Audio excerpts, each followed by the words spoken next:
Merry meet, Annie here. This video is something I'm going to post publicly because I'm finding there are a couple of questions that I have received pretty regularly from those who I'm corresponding with and sharing videos with one-on-one. I'm going to apologize. I've tried to do the video a couple of times and turned it off because our neighborhood this glorious fall afternoon is very noisy. So first I started and then someone decided to cut down parts of a tree. That was a little hard to yell over. And then someone decided to work on their car. That was a little hard to yell over. And now our dear next door neighbor is cutting his grass, so you are going to hear him cut his grass in the background. But there is not usually a quiet moment in a suburban neighborhood, so we're going to go for it. One of the joys I have discovered in YouTubing is the one-on-one conversations and shared emails that go back and forth from person to person. I did not realize that was part of YouTube, and I have been blessed with getting to know some truly amazing people, and I didn't even know there was that happened on YouTube. I thought everything was big and public, and it's been delightfully one-on-one and individual, and that has been glorious. Several people have reached out to me because at first they were interested in the trad Wiccan experience, and they know from my videos that is my background. But I've realized it is as much that it's what an older person can bring to this practice, to our shared craft. And I wish more people who have been practicing for such a long time, and I would say specifically my brothers and sisters who have the traditional background, were being more vocal and more out there, and not in elitist ways or ways of we're wise and we know better, but oh man, I just wish more folks could offer up their history. It's delightful when a young person challenges you and pushes back and questions, makes you think and grow and learn.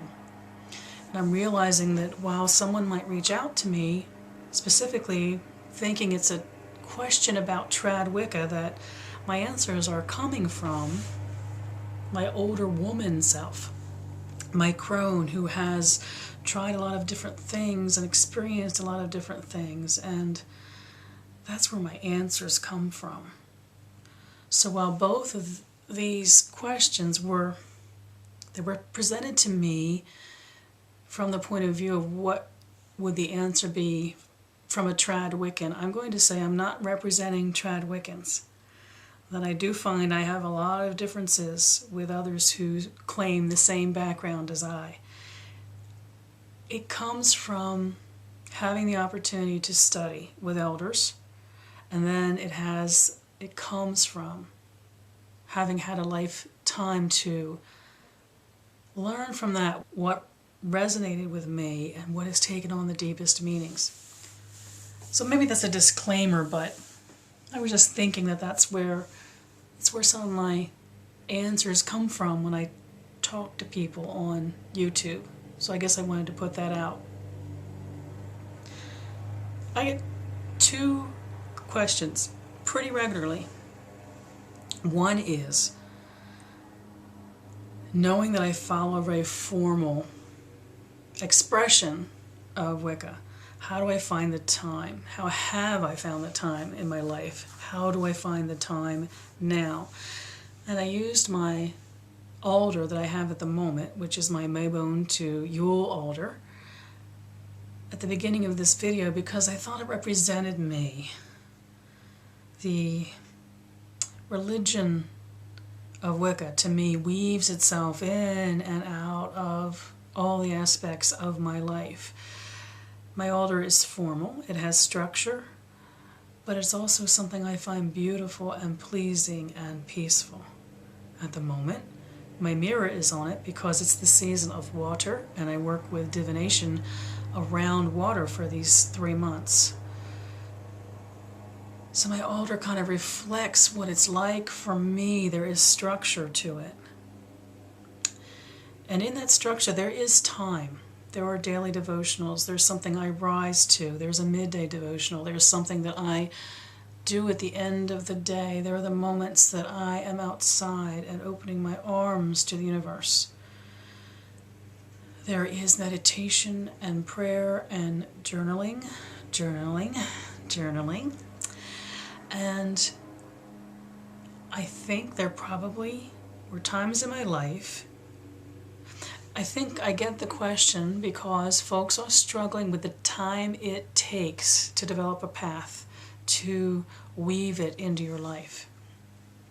And I remember when I was told that I needed to, it was required that I do a daily devotional. So I sat down very specifically and did a specific devotional.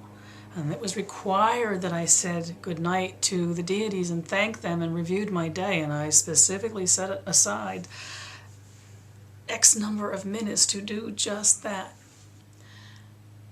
And I think I remember struggling with it. It's been a long time ago. But I do remember working within busy lives, busy career, family responsibilities, community responsibilities, the tasks of life that it can sometimes feel that you're putting time aside. So my answer to how do you find the time is you just must do it. You turn off the TV. You turn off the computer. Oh, how could I say that? But you do. You get up 15 minutes earlier. You put the children to bed and take 15 minutes, even though you're tired, before you go to bed to have that time for yourself. You take a walk. You step outside in the workplace at noontime and welcome the sun into your life. You intentionally get up in the middle of the night. Even if you have to set your alarm, go outside for 5, 10, 15 minutes. Open yourself up to the night sky and return back into your home, into your life. My point is that Goddess tells us that hers is the ecstasy of the spirit and hers also joy upon the earth. She is teaching us that the two are not separate. They're equally as important and they weave around each other. If you were my student, I would be giving you a much more hardline response to this because I would do what my elders did. You will do this for this length of time, this many times a day, this many times a week. And you'd probably be very frustrated with me because of that. My students usually are. Because it is difficult to set the time aside until it comes to a place where you realize you haven't set anything aside. You have woven it into the flow of your life. So my answer to that is not at this point in this particular video to share, here is what I do, so much as the question has often been about time.